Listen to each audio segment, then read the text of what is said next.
Welcome to Bobby Owsinski's Inner Circle. I'm Bobby Owsinski, and this is a show all about music, music production, and the music business. My guest today is Loudr CEO Chris Crawford. First of all, I got an email recently asking how can I sell more physical product, and that includes CDs and cassettes and vinyl and merch. So the very first thing, and probably the most important thing, is it has to be visually compelling. So the best thing I could say is get a real graphic designer to put together some graphically attractive artwork that will draw people's eyes to it. That's the very first thing. Way back in the vinyl days, it was not uncommon for people to buy albums just because they liked the look of the album cover.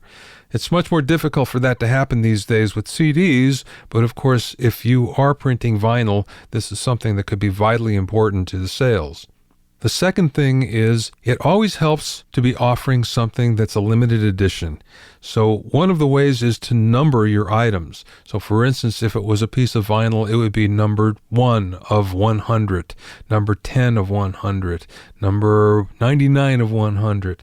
Whatever it might be, if you can sequentially number it, you'll find that it'll be much, much easier to sell the item, not only at the price you want, but maybe even at a premium. The next thing is to add bonus tracks. Now, the bonus tracks would be exclusive tracks just for that product. It would be tracks that couldn't be had online. You couldn't go to Spotify and get them. You couldn't go to your website and get them. They'd be exclusive just for that product. And if you have really hardcore fans, they'll eat that up.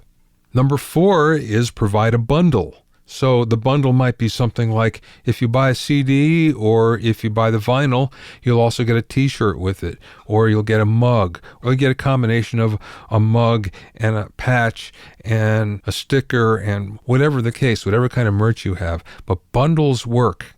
So it's one thing to always think about. How can you take all of your products and bundle them into just one?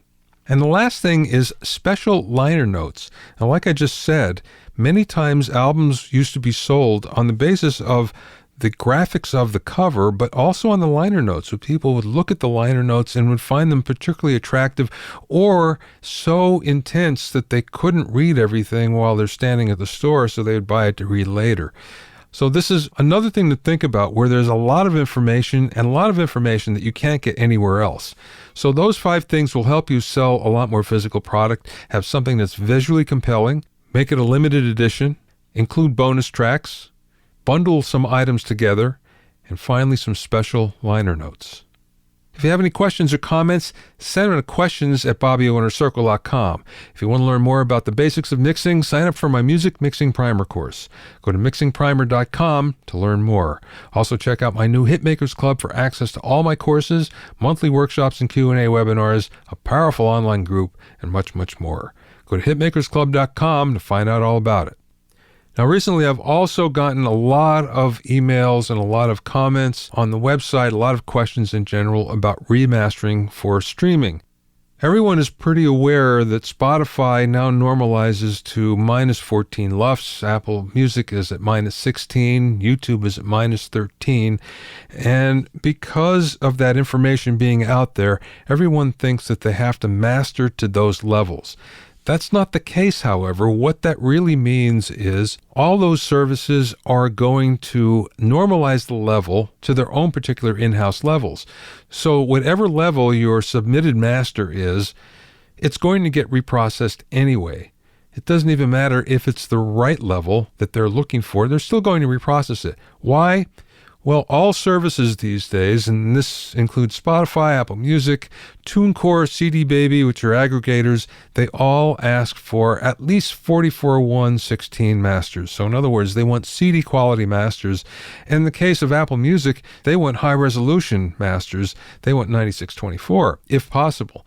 So what happens is you submit your 44:116 master to TuneCore, let's say, and then TuneCore submits it to Spotify, Apple Music, Pandora, and YouTube, and then they do the processing. So it doesn't matter what processing you do, it's going to get reprocessed anyway. What you're really looking for here is dynamic range. Dynamic range is much more important than the actual LUFS level.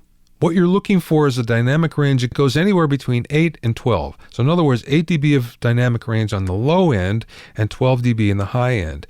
You'll find anything less than 8 dB, like the common 6 when it's really squashed to death, will not sound as good once it's processed for the streaming network. So you're much better off to have more dynamic range, even though we're not used to submitting like that, than to have less. So that's much more important than anything else you could do on the master, than the level of the master. Give it some headroom. It's always a good idea. You don't have to run it all the way up to minus 0.1 dB. Although you'll want that for a CD, but you won't want it for anything else.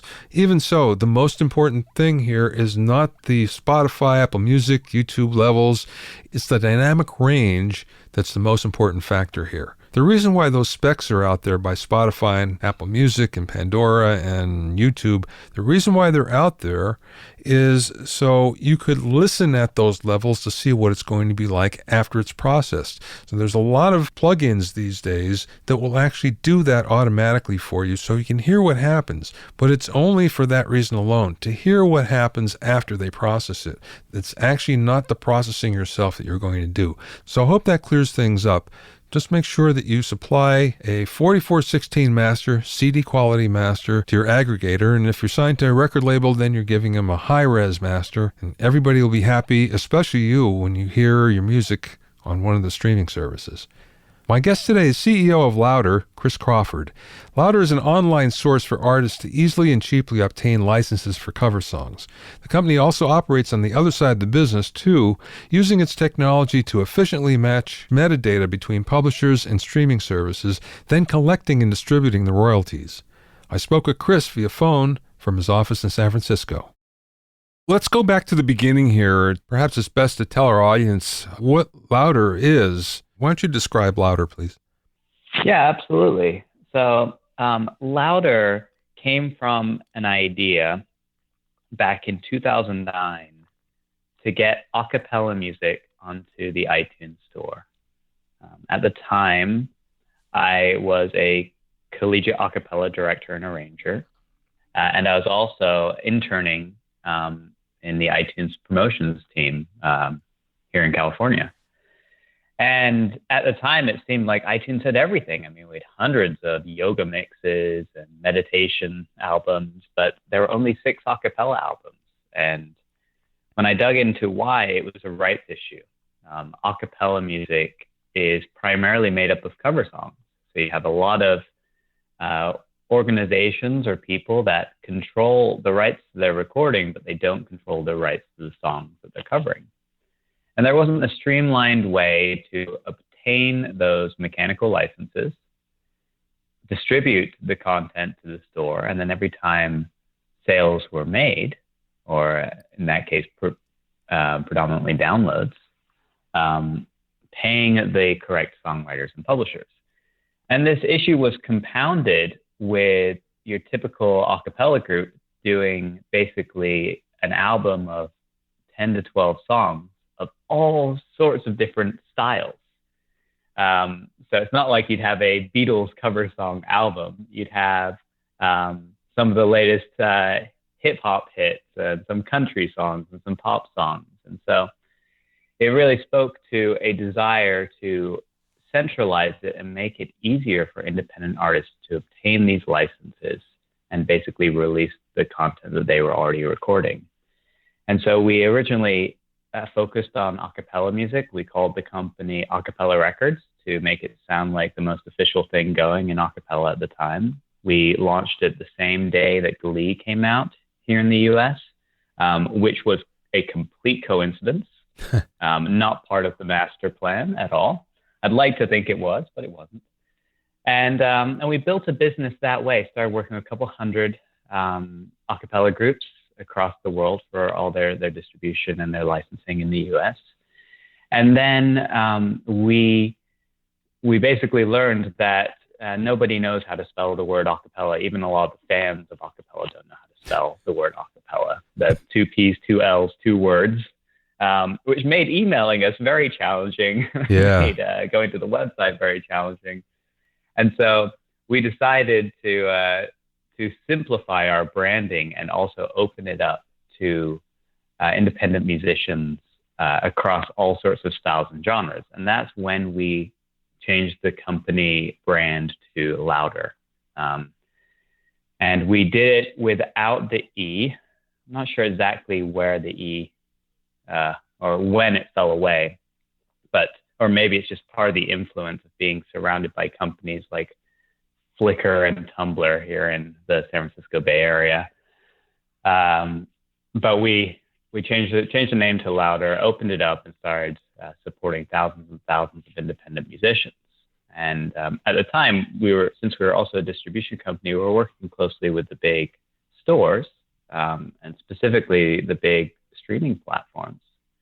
And we were getting to understand some of their problems, and it's problems that have recently surfaced a lot in the news, but this has been a problem for a long time. And that's that there's all this content on the platforms where the pathway to license it is either unclear or way too expensive.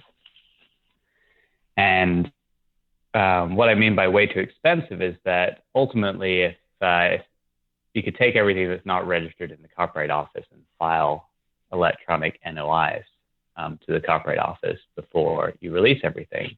But that really adds up. And you look at your typical streaming platform has now over 45 million sound recordings, and that number is growing by 750,000 new sound recordings every month. It'll probably be up to about 1 million new sound recordings a month by the end of the year. Wow. And the streaming platforms are already operating on razor thin margins. So this idea of just basically paying all this money into a process that isn't actually going to guarantee that the royalties are going to end up in the songwriter's hands seems like a complete waste of time and money. And but it's also, you're battling against how copyright law is actually written. And so it was at that time that we were talking to the streaming platforms, and they said, so we have this big problem, and we really want you to take your technology and focus it towards solving this at scale for us. And at the time, we loved working with independent artists, and we were having a lot of fun. I mean, we're all independent musicians ourselves here in the office in San Francisco. And we thought, well, do we really, really want to do this? And our conclusion was that we wanted our technology that connects sound recordings and compositions and pays the right people to have the largest impact on the industry it could. And the best way to do that was to find ways to plug it in to those areas that were generating the most activity around music. And so we started to look at, well, what would this look like if this problem was solved across the top 10 streaming platforms? How much more money would be paid out to independent songwriters? How much more incentive would there be for people to invest in a career of making music, because there is less doubt that the underlying plumbing actually works?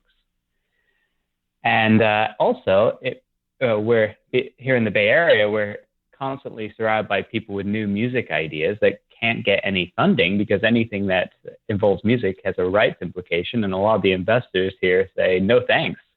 If it involves music rights, that's too much of an unknown variable for us to make a sensible investment. And we thought, well, wouldn't it be cool if we can solve those underlying rights concerns on the publishing side, that to a point where songwriters are getting paid 100% of what they're owed based on the usage, and new ideas and new companies have a better chance of getting off the ground and getting funded. Well, really all over the world, but for the ones that operate in the US specifically. And so we sold our distribution business to CD Baby, and we invested every dollar into building an enterprise rights solution that some have referred to as big data for music rights. And it's really about connecting sound recordings to compositions at scale through technological means. Our clients plug into our API to submit requests and also see what is connected to what. It's very important that we show our work as we're doing all this stuff. And then we do all the royalty calculations and pay publishers every month. You do the payments as well? Today. You do the payments as well? Mm-hmm. Wow. Yeah. I saw something in a press release. I didn't quite get my arms around it about using machine learning as a linchpin of your technology. How does that work? Yeah, it's the way the machine. So we originally, in building this, everything was manual in the early days, right? But then as we're scaling up, that just is no longer an option. And what we're seeing is that every time we were processing a new request, our licensing team was basically able to learn more information that can not only enforce the decisions made on previous requests, but inform future requests. And so what we've done is that we've built technology that basically emulates that thinking, so that as there are more inputs flowing through the system, the machine is learning how to strengthen and weaken certain relationships. So it's using that big data understanding and the previous connections and the relationships between various songwriters, between songwriters and publishers, between songwriters and artists, to basically always be getting more intelligence and making smarter connections. Does that answer your question? Yeah, I get it. How difficult is it to actually do clearances these days? I know that many publishers are making it easier, but there are some that are difficult. And I'm wondering, like, for instance, if you did, as you described before, your example of an album of Beatles songs, how easy or difficult is that to clear? Well, it completely depends on the songs being cleared. I mean, some are very straightforward, and some publishing companies are very fast or technologically savvy. We have a lot of pre-clearance arrangements with publishers. So when something maps to something in their catalog and something in their data feed, then it's, a license is granted immediately. And so the client experience is great because they basically get something cleared within a minute. Wow. But with music, it completely depends what you're doing. Not everything can be cleared. So, for example, if you're using a composition that has not had a commercial release in the United States, for example, some music that might have been in a popular video game out of Japan, might have had a commercial release in Japan, but there's no commercial release in the US, then that does require direct consent and permission from the publisher. And so if the publisher or the songwriters are willing to give it, then that's great. But then it's being given under their time frame. And if not, then you can't release it. Yeah. Is what you're doing mostly concerning the United States, or are you looking globally? We're looking globally, but we're acting locally. We are understanding relationships across the different territories. But in our experience, the territory that has the biggest problem right now is the US. And so our order of operations is to really solidly solve this for the US territory, and with some of the largest revenue generating platforms operating in the US, to ultimately have the largest impact on songwriters here in the US, and then to expand beyond. I find it interesting that you say that the biggest problem is in the US. Is that because of basically antiquated copyright law? It's a combination of things, in my opinion. Part of it is that the design of the copyright law doesn't reflect how music is being released today. Another problem is that there are certain benefits in place that, such as market share disbursements, that actually disincentivize open data sharing. And so without having a really clear understanding at an industry level of who owns what, and a licensing process that reflects how music is created, released, and distributed today, there's going to be conflict. And that's essentially, what we're seeing right now. Spotify is a great example, where they are, some view Spotify as saving the industry, and that it's creating all this engagement, all these people subscribing to music, but also Spotify is losing a lot of money every month and every year, and that their big opportunity to really make money is in going public. But because of some of these copyright issues, that is currently getting in the way.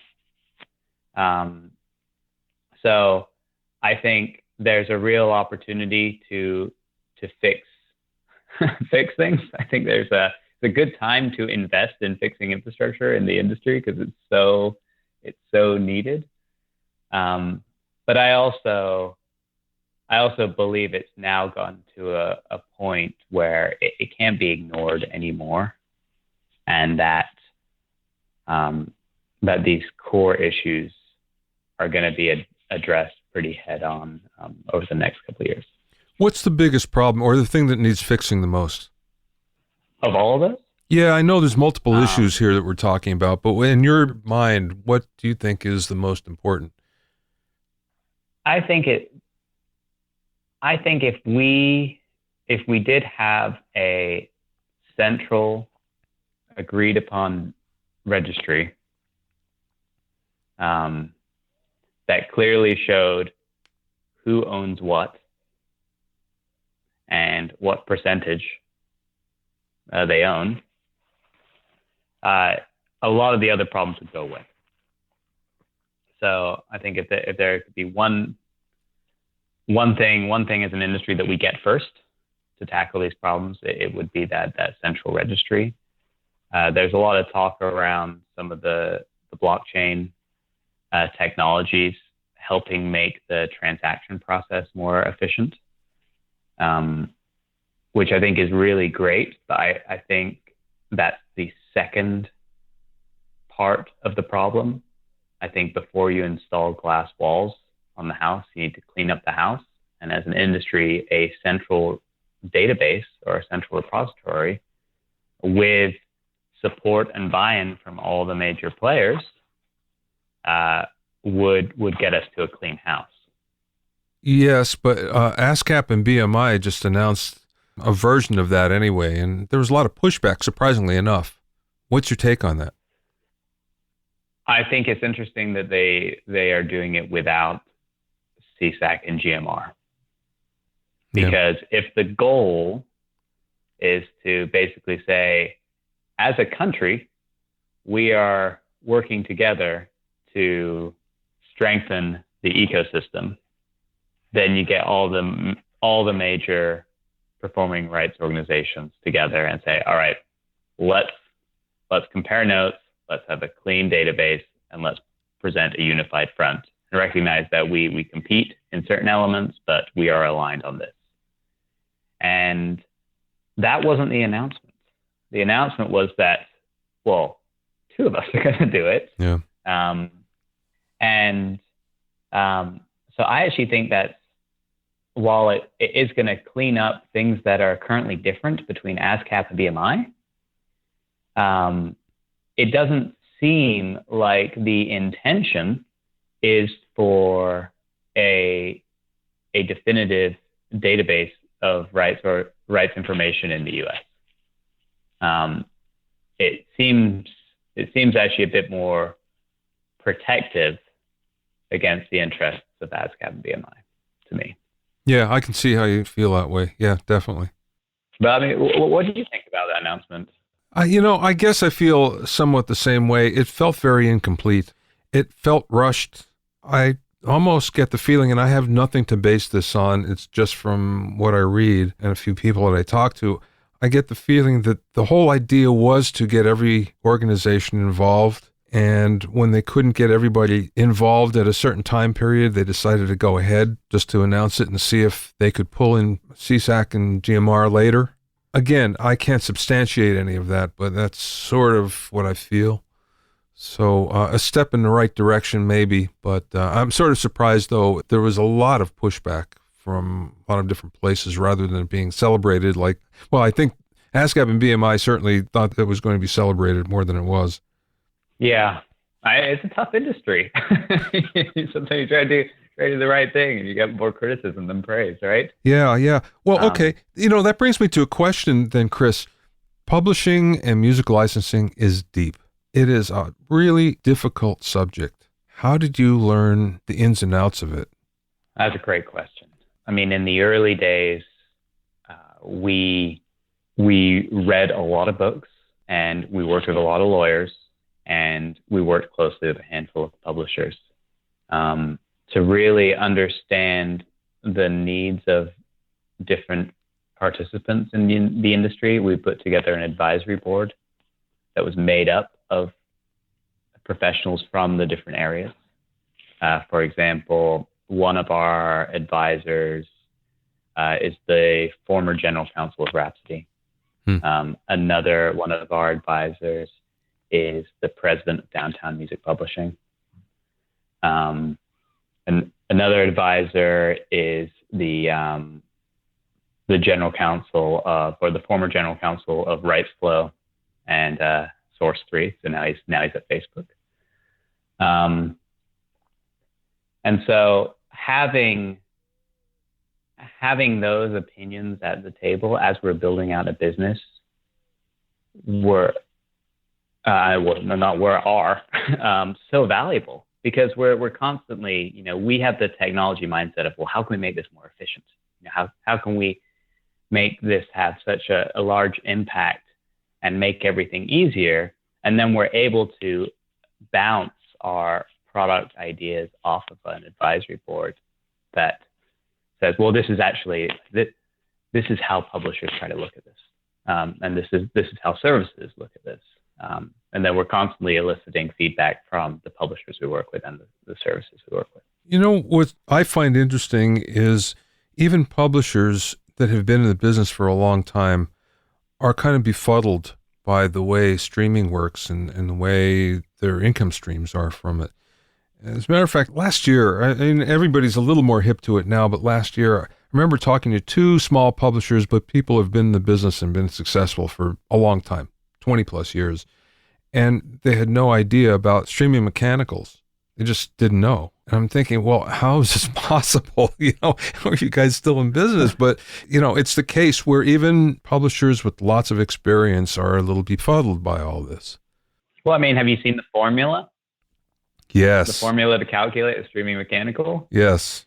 You can't blame them, right? It's ridiculous. Yeah. I always want somebody to go through the formula, explain why every step exists, right? Yeah. Like, how did we get from 9.1 cent statutory rate on a download that's under 5 minutes in length, right, to the interactive streaming formula, which is just nuts, right? Yeah, and there's so many variables to it on top of it. So, just because maybe you know one area doesn't necessarily mean you know the other 19. Mm-hmm. It's an interesting time to be in the business, but you seem to have a pretty good handle on it, and Loudr seems to have a pretty good handle on it in a way that perhaps the traditional infrastructure doesn't. And I think it's probably because you're approaching it from a more contemporary standpoint. And knowing that actually having started as a label, you kind of know the problems, especially on the, cover songs, and then seeing what would happen from the streaming service side as well. Yeah, I mean, one problem that we faced a lot in the early days, which is still a big problem for the services today, is around new releases. That a lot of services are basically faced with this dilemma where they receive recordings from the labels. They are responsible for securing the publishing rights, whether directly or through a third party, before the street date. And sometimes the information is there to do that. The information, the time is there, but many times it isn't. So then the services have to decide, well, do I delay this, potentially piss off the label or the artists, and some of my competitors might not delay it, and so they'll point the marketing attention to go listen to it on a competing service until all the rights are secured, or do I move forward with it anyway?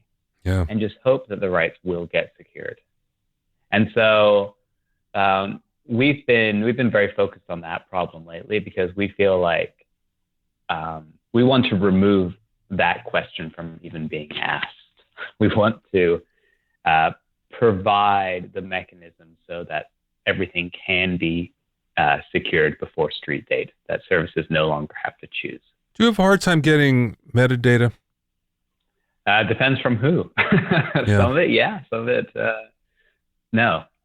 The reason why is that seems to be at most labels, supplying metadata seems to go to the lowest person, last hired on the totem pole, which sometimes they're not exactly sure, what to include. Yeah. And especially in some really difficult publishing situations where you have 10 publishers and, 12 artists, then that could be kind of crazy. So I'm just wondering if, how difficult a problem that is for you.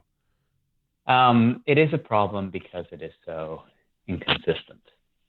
So, for example, we work with a couple thousand publishers, and we receive data feeds, and the format that most of the larger or more established publishers use to deliver data is the Common Works registration format, also known as CWR. Mm-hmm. And it's a terrible format. And it's something that we would prefer not to use, but since it's the adopted one, you use it. However, even with publishers using the CWR format, each publisher uses it slightly differently. So we've built a pretty extensive normalization process that takes all these different CWR feeds and cleans up the data so that it can very effectively and efficiently match or link to sound recording requests, because the efficiency in which the link is made is going to play into how much we spend on cloud processing fees every time we run stuff against the database. So it's the solution that's been talked about for that is moving publishers to DDEX. But I think we're a while away from that being an adopted format in the publishing community. Switching subjects just a little bit, Loudr is basically a middleman on both sides between the artist and publisher, and then on the other side between the streaming service and the publisher. I shouldn't say the artist, songwriter. How does Loudr make money? We get paid by the services to secure licenses or calculate and process publisher payments. We don't receive any commission on the publishing side, so we're different from Harry Fox in that sense. 100% of the royalties go through the publishers. Oh, that's very cool. So it's just a flat fee then?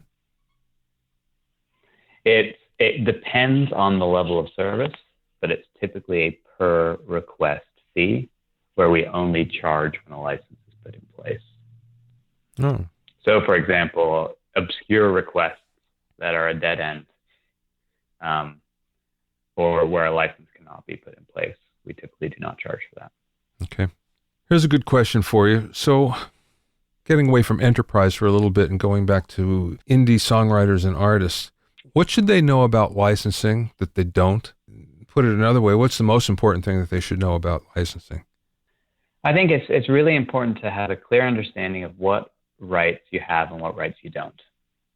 So when you write a song, what rights you're able to license out, how to license those rights out. If somebody wants to record a version of that song, what you're entitled to as a songwriter, and also the ways to register and collect money from those songs. So that's on the songwriting side. And then on the recording side, understanding the rights you have with the master, how those can be licensed out, what happens if somebody wants to use it in a video, how that process works, if there are any bits of the recording that you did not create, if you want to use any samples, as a clear sense of how to go about to get those sample licenses, but also understanding that when there are other rights holders involved in a piece of art that you're creating, that they're often involved in any future licensing process. So I think those are the core things. There are some really good articles around this stuff. On the independent side, I think the DIY musician blog. Yeah, that's good. Has some really great resources in explaining how these things work. And I think for independent songwriters who are not affiliated with a publisher already, some great platforms to check out are Song Trust for the collection of royalties, especially all over the world, and one that's brand new. I haven't used it yet, but the value proposition seems very compelling. Is a tune registry, which helps you register new compositions across the various databases and middlemen, if you will, so that you can get all the money you're owed. Well, there's nothing wrong with being a middleman when you provide a service that's equitable with the amount of money being paid. I have no problem with people being middlemen. The reason why I'm saying that is I think maybe I depicted Loudr as a middleman in a negative sense, and I didn't mean to do that if I did. Oh, no harm in that term. As we're building this stuff out, since we're mainly engineers, we really look at a lot of what we're doing as building technology solutions for the industry. And even though there is a fair amount of service element to it today, our dream is that these technologies can ultimately reduce overhead costs across the industry. I mean, if you look at the performing rights organizations right now, most of them have a floor of people that are manually doing matching between sound recordings and compositions. Yeah. And that worked 10 years ago, but it's not going to work 10 years from now. Yeah. Especially as music creation becomes more accessible and distribution becomes more affordable and more expensive. So there is a point where everybody doing matching or linking needs to adopt a technological solution. And instead of everybody having to build their own, we would love many people to build off the work that we're already doing. Yeah. I could see why, definitely. Last question, Chris. What is the best piece of business advice that you received from somebody, or maybe you learned along the way? Was there an aha moment where you went, okay, I kind of get this? Oh, man. I'd like to think there's an aha moment every week about just around different things, or there's moments where I look back thinking, how could I have thought this 2 years ago, or 5 years ago? For Loudr, one of the most helpful things for us as we've built tons of things and navigated a bunch of opportunities, and also, fair share of problems over the way, or over the years. Having one of our early investors suggested that we put together an advisory board of professionals that we can go to get a second opinion on tackling something, because I think a lot of times you don't need to completely reinvent the wheel. You need to build off what's working, and that piece of advice to create the advisory board and to evolve it over the years as we've grown has resulted in so many great things for the company that I want to say that suggestion, the value of that suggestion, is probably the highest of any suggestion I've received over the years of doing this. But basically, surround yourself with smart people, right? Yeah, right. I asked this question of everybody. You're number 174, and you're the first person that ever mentioned that particular aspect. But it makes so much sense when you have people around you that are so much, that I shouldn't say so much, but are more experienced than you are. It really does help. And I know that I've built my many careers off that by being around people that are a lot smarter than I am, that's for sure. I commend you for that. Oh, thank you. Well, I always hope to be the dumbest person in the room, because there's so much to learn from other people. And also, every time we hire somebody, we really try to find some all-star who is able to do this specific thing so much better than everyone else, so that the bar is continually raised at the company. Which, sometimes makes the earlier employees a little bit nervous. I think it's a good type of nervous, as everyone steps it up a gear. But, but it keeps us working hard, and it keeps us working smarter too. To find out more about Loudr, go to loudr.fm. Loudr is spelled Loudr. Loudr. There's no E in there. Loudr.fm. Thanks for listening and being in my inner circle. Remember, if you have any questions or comments, you can send them to questions@BobbyOInnerCircle.com. To listen to other episodes of Bobby Owsinski's Inner Circle, go to BobbyOwsinski.com and select the podcast tab, or go to BobbyOInnerCircle.com, or find it in iTunes, Stitcher, Mixcloud, and Google Play. At BobbyOwsinski.com and BobbyOInnerCircle.com, you'll also find a sign-up form for my newsletter and for alerts for new podcasts. This is Bobby Owsinski. I will see you next time.